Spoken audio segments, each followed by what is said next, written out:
Hi there, welcome back to the CISSP Success Toolkit, TOTD number 103.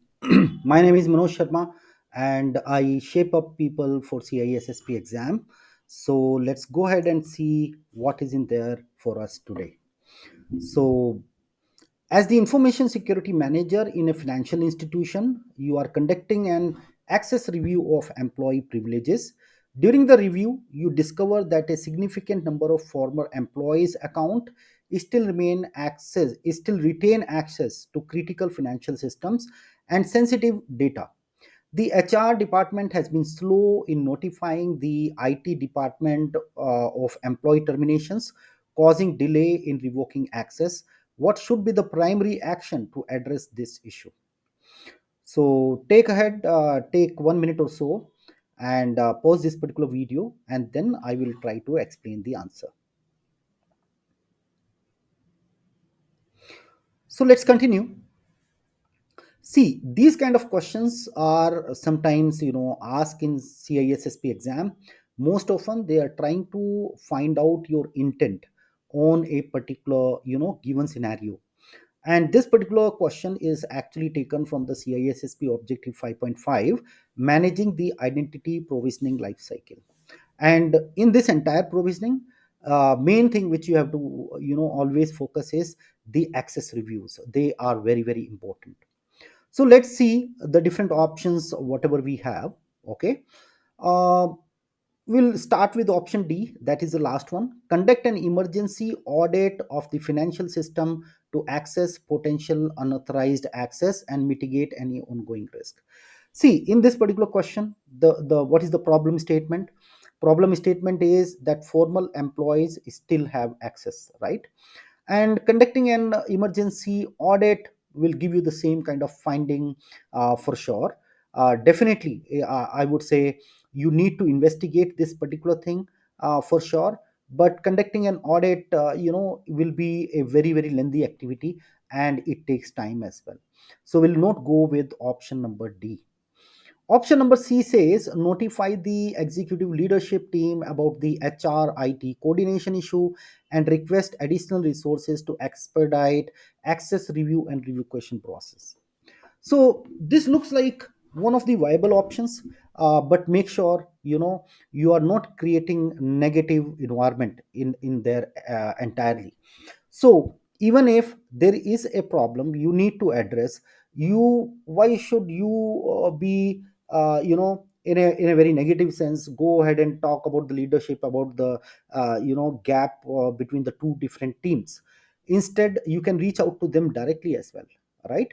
So notify the executive leadership team about the HRIT coordination issue might raise some kind of concern from the other side as well, whereas you are not actually addressing the main cause here. That's the problem. So we'll also not go with option number C. I will pick up option number A, which says initiate immediate action revocation for all accounts associated with former employees, regardless of the potential impact on ongoing business operations. So we have to understand that in this particular question, what is your role?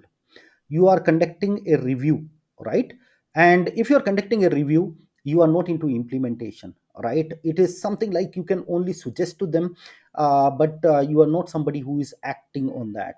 So questions sometimes always give you option to immediately go for something, and those people who feel like this is the immediate solution, we should be refraining from these kind of things. Sometimes they deliberately use kind of words like immediate. So be little careful on those particular front. And you are not somebody who is a fixer, right? Security team is here to advise. We have been doing a review, and based on that review you are supposed to give your finding, right? That is what the more expected action. Then option number B, which is correct option, says collaborate with HR to establish a more efficient process for timely notification of employee terminations to ensure prompt access revocation. This particular option is very much correct because first thing, it is focusing on collaboration and communication. Please understand, collaboration and coordination, and then doing the gap assessment, those kind of things should be coming first, even before you take any immediate action. So I think this is a very good question to make you understand, what is kind of expected from you as part of behavior. Because in CISSP exam, they don't much test your knowledge. Whatever bookish knowledge you have, whatever you have read in Son Harris and different type of books, right? They can only give you knowledge. If you want the real kind of your intent, your mindset to go for CISSP exam, I think that is where I would say CISSP Success Toolkit is a game changer for you.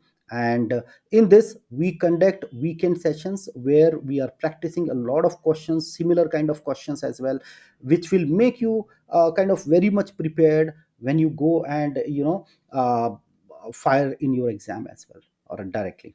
So that is what I would say. Let me know how you like this question. Is this something you like, or anything else you want me to talk about a particular different topic and all of that? We actually go through a complete end-to-end CISSP preparation. As you can see on the slide as well, there's something called a CISSP Success Toolkit. So this is one of the flagship program which I am running, run with all passion, a lot of passion in there, and we go and give you customized one-to-one plan as well. There's a complete 100 days plan, so that you are not getting overwhelmed in your CISSP journey.